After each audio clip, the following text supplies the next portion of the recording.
we'll make a start. Welcome to those joining online and obviously those listening or watching on the downloaded version of this My Life Digital web chat.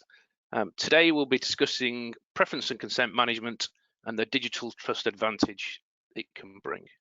The format will be a Q&A conversation with the first group.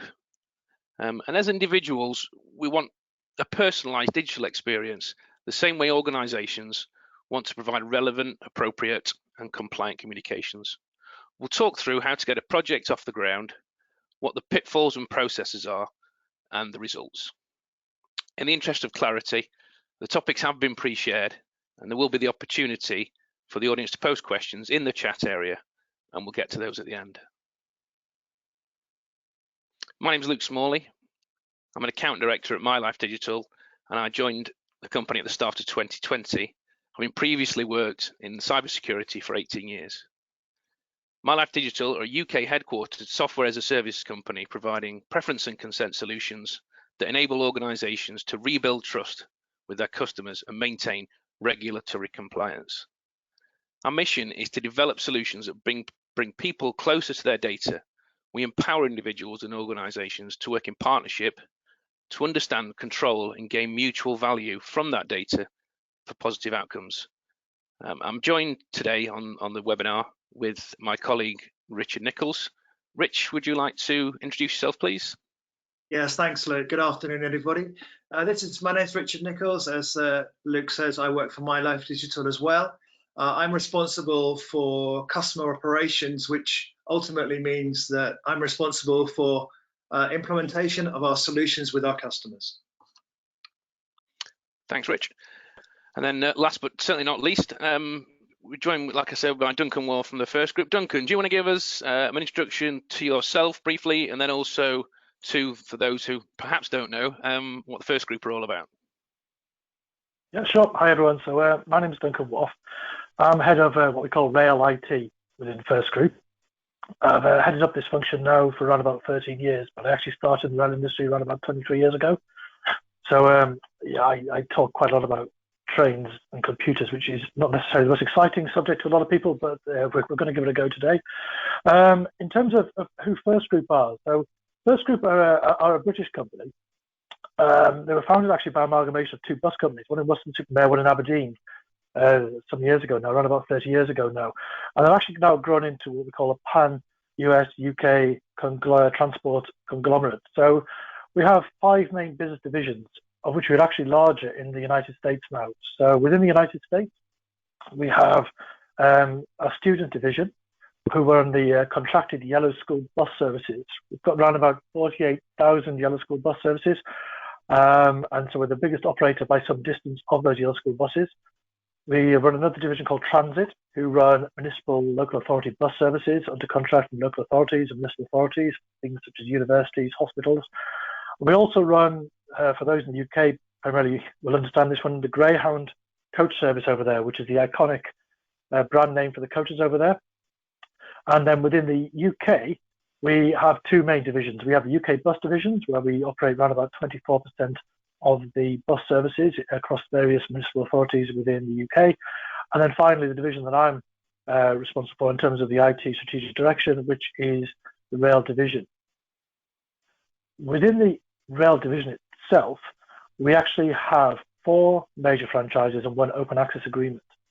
So the franchise we currently run at the moment is, are the Great Western franchise, which runs over in the southwest of the country from Penzance across to London, from South Wales into London, Paddington primarily. We have the Southwestern franchise, which operates through Surrey down to Weymouth, Portsmouth and down to Exeter, which terminates in Waterloo Station, which is actually the busiest railway station in Europe. We then also have the Avanti West Coast franchise, which is a new franchise that we took over on the 9th of December, which runs trains from Edinburgh, Glasgow, down the West Coast Main Line through Manchester, Birmingham, down to London, Euston. And then finally, we have the Transpennine Express Company, which runs trains, intercity services across the north of England and into Scotland. So it runs from Newcastle across to Manchester and Liverpool up to Edinburgh and Glasgow. They all run as part of the UK franchise model. And the franchise model effectively is where the government awards the right to run a passenger operation with the government being the main client for those purposes for a set period of time. and we therefore pay premiums or receive a subsidy for the government for those franchises. So it's done under very much a competitive tendering exercise. The final franchise that we also operate is Whole Trains. That is actually outside the franchise model. There's a different agreement called an open tracks access agreement. So that is a very small franchise, has around about 5 trains a day, and runs between Hull and into London's King's Cross. Fantastic. Thanks, Duncan. I'm sure there'll be things that people did know about first, and maybe a couple of things that they didn't. Certainly, I wasn't aware of how big the US operation is. But yeah, great. Yeah, the US operation is bigger than the UK operation. Overall, there's about 120,000 people working in First Group. So it's a fairly big British success story, really, in terms of actually how it's managed to grow from what were effectively 2 very small bus companies. Fantastic. So moving on to the first question, then I suppose we should really and will do start with the situation we're all kind of in at the moment, and the reason this has probably been done in this medium and many others like it. So what has been the impact of COVID-19 on the First Group? You know, both from an overall perspective and also obviously specifically for you from an IT perspective. So the impact, as with most, if not all, transport and tourist operators, has been fairly huge. So if I start with the US very briefly, student runs contracted bus services for schools. All schools have been closed for a period of time, therefore we're not running any contracted bus services. So that's been hit heavily in terms of actually those bus services they can run. Transit, we've had the lockdown over in America, so therefore they're carrying many fewer people. And finally, Greyhound have actually seen a fall of around about 80 to 85% revenue in terms of actually people catching coaches over there. So there's been a significant impact in terms of that people just aren't travelling anymore and therefore are not looking to use public transport. The story is very similar over in the UK, in that UK bus revenues have fallen again to around about 80 to 85% down on what they were prior to the lockdown period.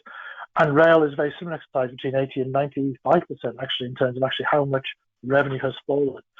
In the UK specifically, we have been very fortunate, so saying, how the government and the DfT have responded, in particular to the bus and train services. They responded very quickly and very pragmatically, and obviously we think very positively in that they made sure that the services were protected. They part nationalised the industry and put a series of emergency measures act in front of in place for all train operating companies, which means that our revenues are very much protected. In other words, the government will take the risk on those revenues, but we carry on maintaining the trains, running a very reduced service. We're running a Sunday timetable at the moment and have to accept that very few people on them at the moment. So there's been a major fall in the number of passengers, as you would expect during a lockdown period where the advice is being do not travel unless you absolutely need to do so. So we have been working in that environment. We're now starting to look at ways of how to come out of that. And there's some interesting debates on this. And it is a very fluid, as everyone's probably watching. It seems to change daily almost, yes. It is very fluid. So everyone, I think, watched probably a lot of people have watched Boris Johnson on Sunday night. And he's very clear that actually his statement was, please don't use public transport unless you absolutely have to. Walk, cycle, or get the car, go to work, but don't use public transport, which obviously is quite an interesting message for us to manage, because we still have the requirement to run buses and trains out there. So on May the 18th, we're actually going to increase the number of rail services out there that are available. But there is also belief, and I think it's probably been announced this afternoon, so I'm speculating, so those people who are watching this after the 12th of May may already have well overtaken this, that potentially, I think it was on Saturday, it was announced we're potentially running at 10% capacity on our trains.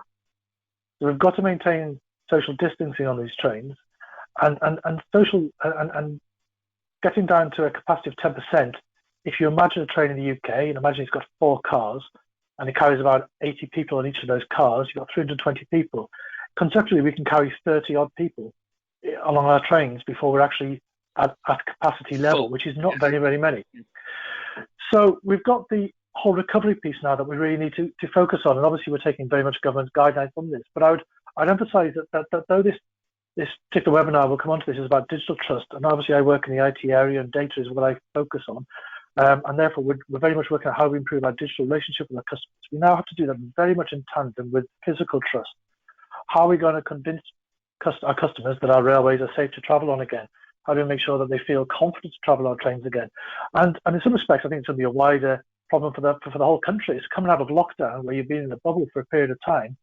how do you go back out into the world and start socializing and meeting other people again and being in situations that you haven't been in for the last few weeks? So there's a wider base around the whole physical trust. But in terms, therefore, of how we're looking to recover as a rail division, I think we've got the two elements. I've mentioned already. One is how we operate social distancing on public transport. And really, therefore, from my perspective, it is how do we go and get as much information, and that's relevant and personalised information as possible to those customers who have a need and are required to travel on trains.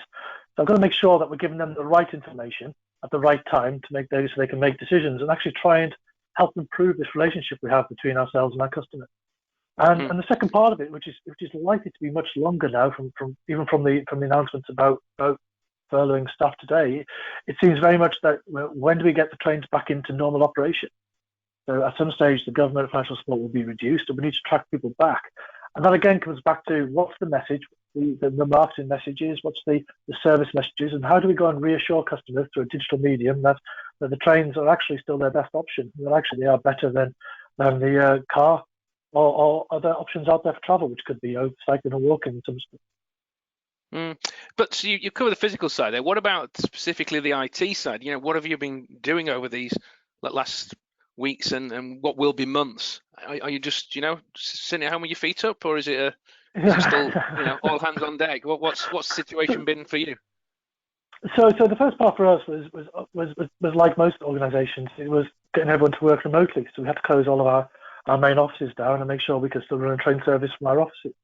Our control centres are effectively the hub of where we actually run and manage all of our trains, and they need to still be together. So we have to find a way of socially distancing all the people within this control centre to make sure they carry on operating. But at the same time, any of the slightly peripheral to that, we're very much focused on working at home.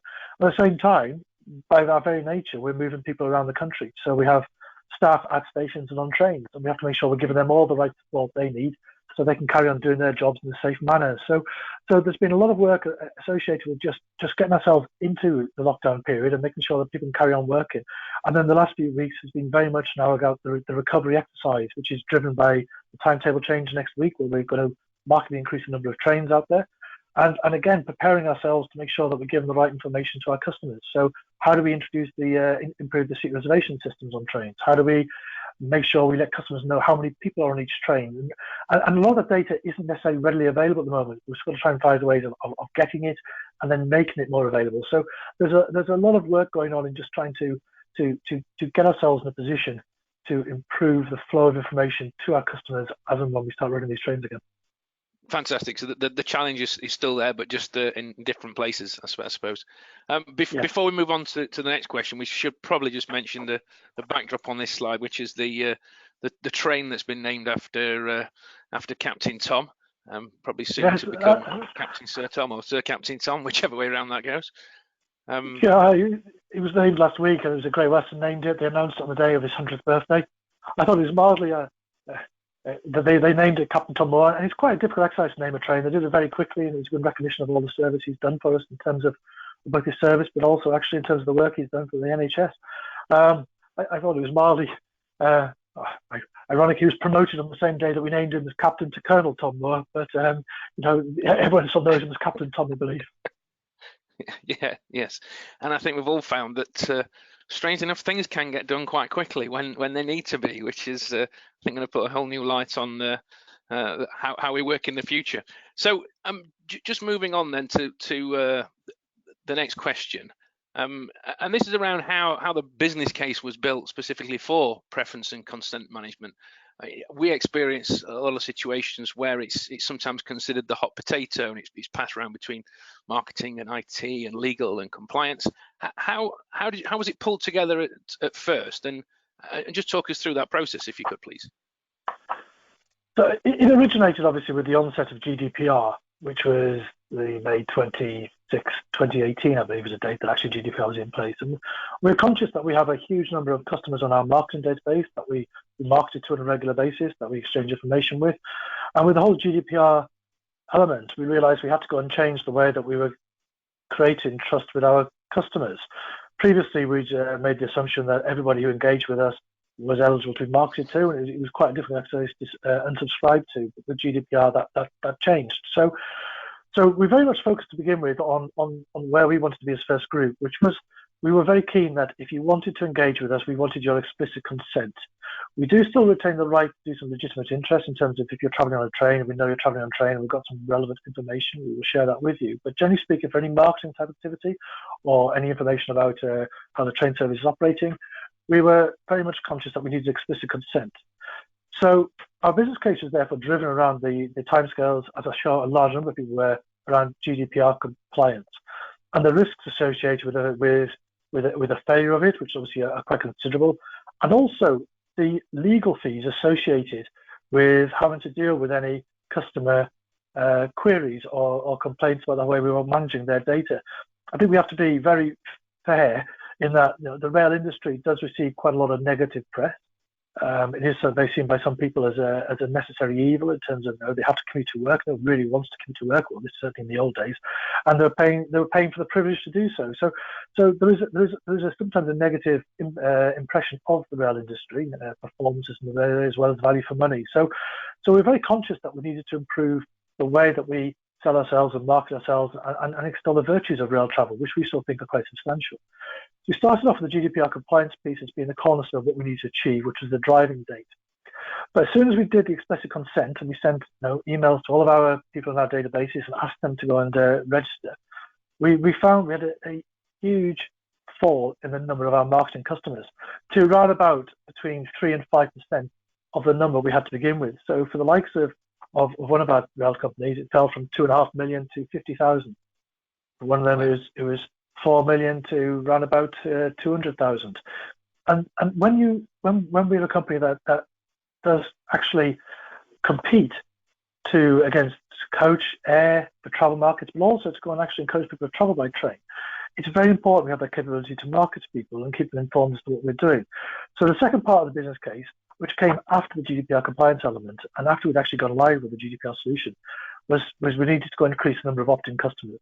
And that has been a major drive for us because those opt-in customers do actually lead to revenue improvement. And we are aware that an opted-in customer is worth quite a lot more to us than a customer who's opted out. And that could be just because they're more engaged, or it could be because of the marketing activity, but certainly those opted-in customers seem to be our much more loyal customers. We're also conscious that we want to do multi-channels. So though email is obviously a prime one, and a lot of companies focus on email, we're very keen now on pushing push notifications into our app. We have our app. We're about to launch push notification trial in the very near future, which means that if you have our app, we should be able to push much more personalized information to you around the train services that you're hoping to catch. As well as that, we're also looking at SMS because that's the ubiquitous channel. And we do have to be conscious of the fact that people traveling the train come from all walks of life, every demographic, and they all have a requirement to receive the information in a different channel that is personal to them. Finally, we're also looking at very much how do we integrate that with our contact center tools. We're doing a major contact center migration project at the moment, and we wanted to make sure that if a customer called up our contact center, we could also help them in terms of actually what data we could share with them, which we couldn't. So the final part of our path, sorry. I was going to say, so I suppose it's fair enough to say then that GDPR was the initial driver, but then it was realised the other business benefits that then added to that business case. Is that a good summary? That's correct. Yeah, that was the starting point. Everyone was very scared at the time about the fines and the risk of GDPR, and everyone now realises actually it's the revenue benefits and the digital trust benefits. Again, it keeps coming back to say, how do we empower customers so that they can communicate with us in the way that they want to. It's back to that relevant, and appropriate communication. Great, good stuff. Yeah. So if we look at that in a bit more detail, maybe looking at one of the specific train operating companies, or TOCs as you guys call them, can you talk us through, Avanti West Coast? And because that was obviously so recent and had to be done quite quickly, how did that project run? And tell us a bit about that. So there's some advantages behind operating a new franchise. So effectively, this franchise we're talking about here, Avanti West Coast, for those unaware, may be more familiar under the words Virgin Train. So they used to run the main West Coast line between the largest conurbations in the UK. We were awarded that it was probably around about July in 2019. And the way a franchise operates is that we're given 12 weeks to effectively mobilize for a new franchise. So by mobilizing, we have to go and put in any new systems we want to do. We have to go and put in place, and that's just a new finance system. We have to make sure all the staff are TP'd across in a controlled way. We have to get a safety case. We have to make sure the timetable runs, etc. So it is a fairly intensive mobilization period of time, of which there's a fixed end date. It doesn't change. You can't put it back a few days because you're running late. You have to go and achieve it. And that very much focuses the mind. It very much gets everyone on board, and that there is an end date and you cannot miss it. One of the key elements that's relevant to this conversation was that when we were taking over Virgin Train, they had around about, they had a very large customer database that they'd built over time, and they'd very much relied on legitimate interest as opposed to asking for exclusive or consent. So we get the opportunity for that customer data to be transferred as part of the franchise. So they have to go and hand it all over. However, those customers have all opted in or asked to receive market information with Virgin Trains, not with Avanti West Coast, which is a completely new entity. So we have to go and the send preference a message. then doesn't transfer then. No. So how do you contact them then? What's the deal there? So what we did is we were allowed to send one email to all of them from Virgin Trains saying the new franchise is launched. Effectively, we sent this on the Monday after we took over, which was a Sunday morning. The new franchise launched called Avanti West Coast. If you'd like to receive any market information about the new franchise, log on here. And we sent them a button, which means they could therefore come through to our website. And that was the interesting part of it then, because then we then needed to go and set up a new account capability for customers to actually go and record their details and to also record their preferences and consent. So the website that we took over was inherited, or we built one with the train line. So the train line ran Virgin Trains website. We thought the de-risked way of running this new franchise was to set up a brand new website account, which allowed us to go and actually sell direct trail tickets online, as well as through a customer app provided by the train line. And we also had Wi-Fi on the trains, which uses Virgin Media Business. So when you log on to the train, you actually go and have a portal in front of you.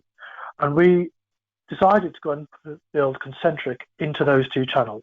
So as you go to the website, you come up with a standard preference page, which allows you to go and state exactly your details, also what channels you want us to communicate with, be it push, be it email, post or SMS, and also gave you the privacy statement that effectively you were signing up to. So it's very, very clear, very transparent actually what you were getting from it. And within that, we then integrated that with what we call our single customer view, which is our central solution, should I say, rather than database, that allows us to pull together all of the transactions a customer makes with us in one place. So we can see how many times you might have complained, your season tickets, the value of your web transactions with us, and from that we get rather than looking at 6 different systems, we can actually see it in one, which allows us to hopefully give you a better personalized service if you talk to us in a contact center, or indeed if we want to do anything marketing wise with you. And we then feed that data. That also makes it compliant as well. It helps with that auditability, because I suppose if you've got all those different areas, it's important that you have the right version of the truth, and there's a single customer view. Absolutely. So that gave us that. By integrating that into the Concentric tool, we then knew for sure that when a customer bought a ticket, or they went onto the website and they changed their preferences, or they set their preferences, it was recorded then against that customer in the same customer view, which allows us then to actually push those customers who have opted into email through to Salesforce Marketing Cloud. And Salesforce Marketing Cloud is then used to actually go and send out all of our marketing information. And that does a further check in the Concentric database to confirm that this customer has indeed signed up for this marketing information, and then the marketing mail goes out. The marketing mail contains the unsubscribe capability, and it goes back into the standard Concentric widget we deployed, which allows them to go and change their preferences. And all that is very, very auditable. It shows exactly what privacy statement signed up to, what the words were on the website when they signed up to, as well as actually the time and date they obviously changed any preferences. It also gives us the time expiry, which is fairly key. I know it seems quite a funny thing to be worried about at the moment, but we were very keen on saying when, after a set period of time, I think it's about 24 months, we need to make sure that we've got our customers have reconsented again and that they are still, wanting to receive information with us. And the final part of it, which was a little bit unique to Rail, and is that we only wanted to market to those customers opted who are over 16. So we had to ask the question that said to customers, "Are you over 16?" And this caused a lot of concern actually amongst West Coast at the time, because they were concerned that a lot of people weren't going to tick that box, and if you didn't tick the over 16 box, we couldn't market to you. As it happens, around about 90% of customers do actually tick that box, which is quite a large percentage and much higher than we initially thought. But we are looking at saying, actually, can we change that? So actually, there's a mandatory field there to go and make it. You have to go and say whether you are over or under 16. Over or not, yes. Yeah. So you have to click one of the buttons to continue. Yeah. Yes. So in terms of the figures, I've got them on screen here. It was a fairly successful initiation to that. And do you want to talk through the figures for us, Duncan? Yeah, sure. So, I mean, this is after 12 weeks. So it's a new franchise. We're taking over what is one of the most popular and well-known brands in the country. And we are therefore obviously a new game in town. We've got a brand new brand name, brand new image, and we're competing with something that's very inherently there. So it was a real challenge. And we had no customers. But within 12 weeks, we had close to 1 million customers had actually accessed the Preference Centre via the 2 channels, of which we've actually managed to get 325,000 customers had opted into email marketing capability.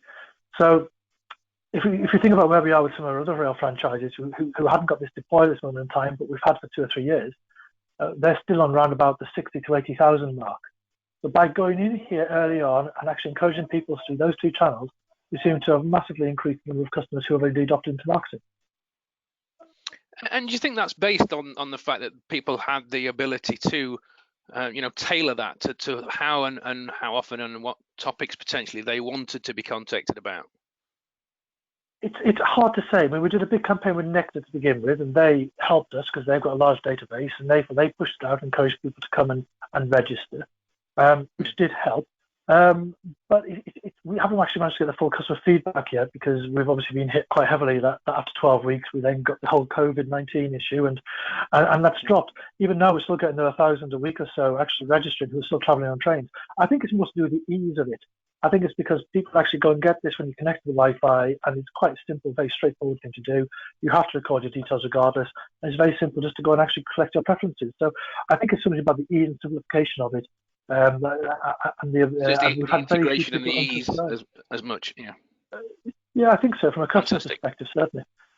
From a deployment point of view, I should probably mention, I probably skipped over this. So we did have a limited period of time. We only had 12 weeks from start to end, of which the first 2 or 3 weeks were always spent working out what you're trying to do, the solution designs and everything else. So we did manage to go and get the whole of the concentric widgets deployed into Trainline website and Trainline customer app, as well as the Virgin Media Wi-Fi portal within that period of time. It was actually, our project team are reporting, it was very simple to do.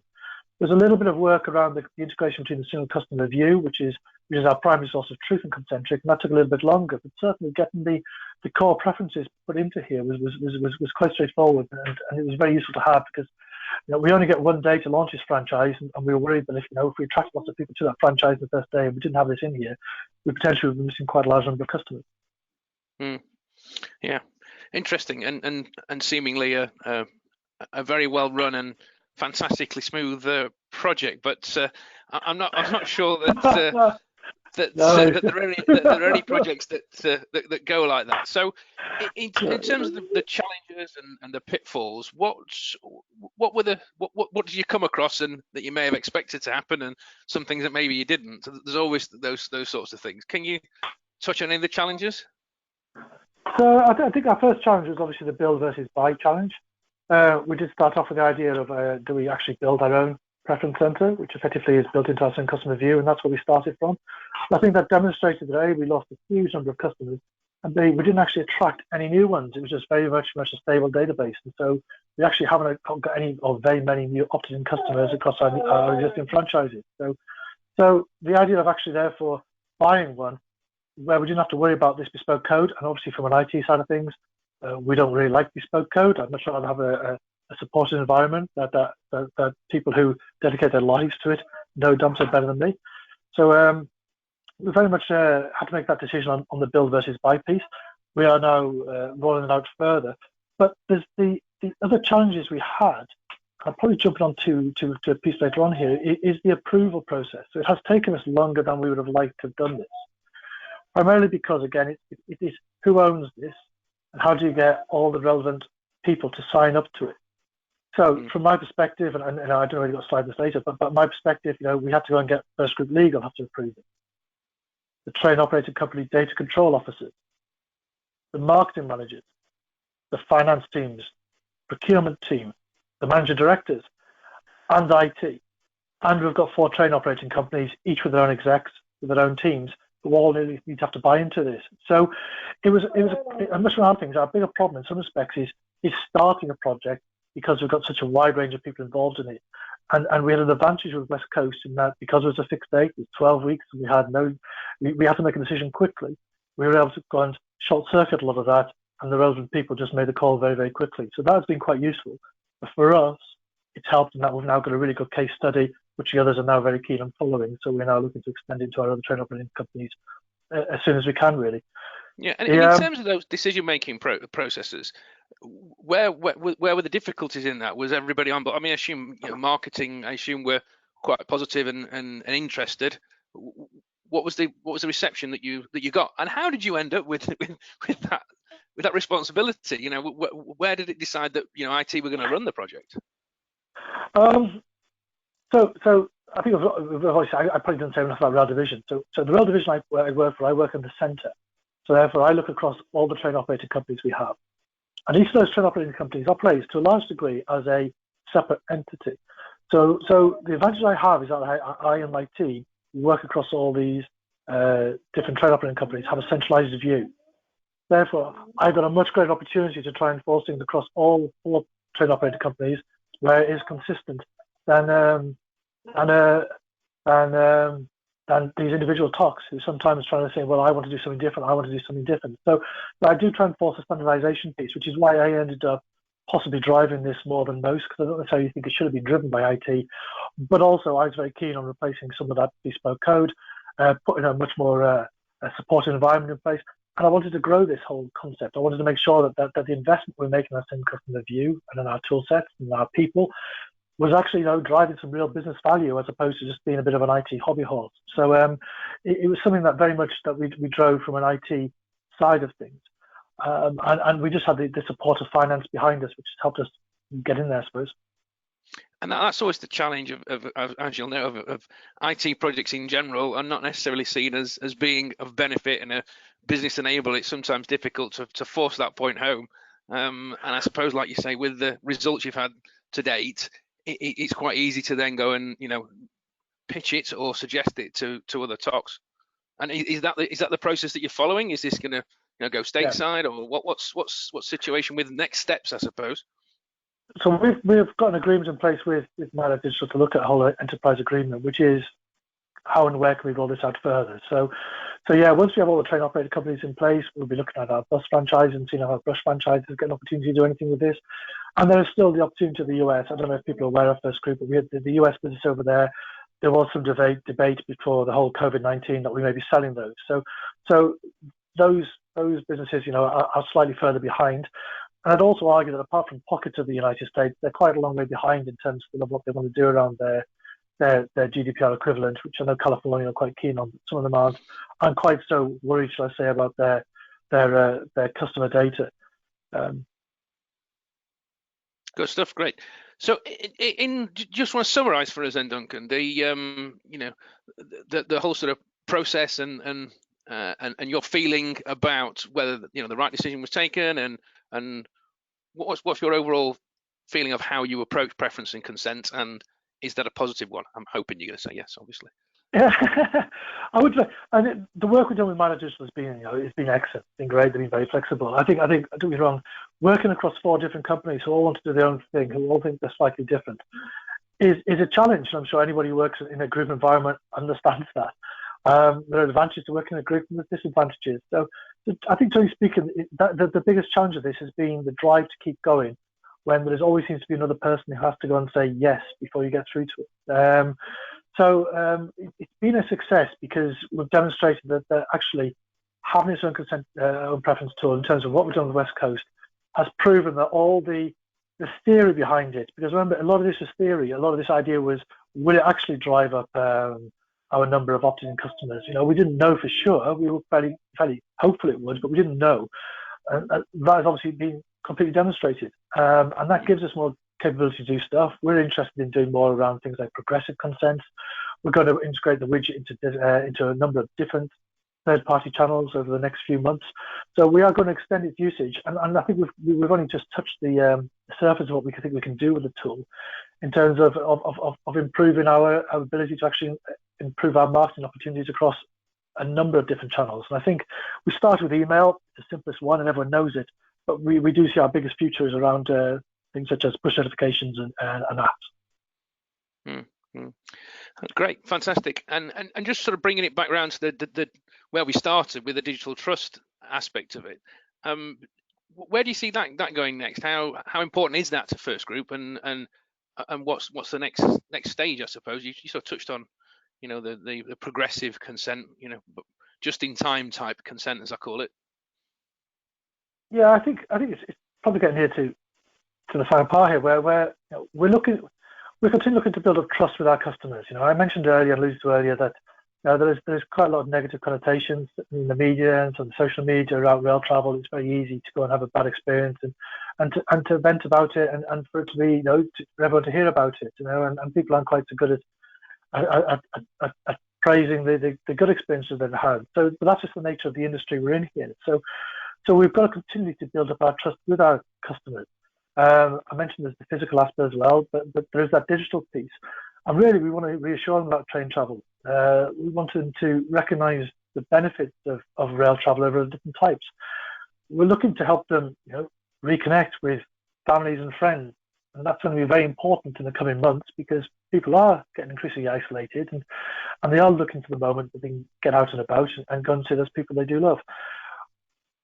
We obviously have always seen car, coach, air as competitions, because they get people moving. But we could also argue that what we're really looking for is the discretionary spend in our customers' wallet.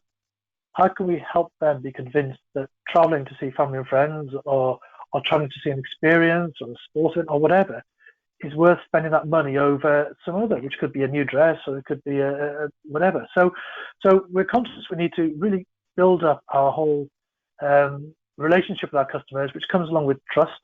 And to do one of those things, from my perspective, it is, how do we make sure we're looking after their customer data in a way that they would expect us to and they'd want us to, and to make sure that actually we're giving them information that's pertinent to them, and we're not just collecting and storing data, using data for no purpose other than we think it's a good thing to do. Yeah, and essentially that has to be a two-way relationship. It has to be a value chain from both sides, which I think us as consumers and people, that's exactly what we're after. So yeah, full circle back to the start. Great. Well, in terms of my questions, that's all I had. Rich, have we had any questions coming over the chat at all? So if anybody's got any questions, please post them. Exactly, that was going to say, we've got about 5 minutes to go, Luke. So if anybody does have any questions, feel free to post those on the web. Whilst we look out for those, couple of observations actually, Luke, and thank you, Duncan. Obviously, you and I have been working for quite a while together now. One of the things that I think for anybody watching this webinar who's in travel and transport might be thinking about is, how they can get that wallet share that you mentioned there, Duncan. So I would recommend that people look at, when they build their business case. Yes, you're going to get that GDPR tick in the box, which is fantastic. But how do you measure those opt-in rates? When we initiated the project, we weren't sure that we were going to get 300,000 in 12 weeks.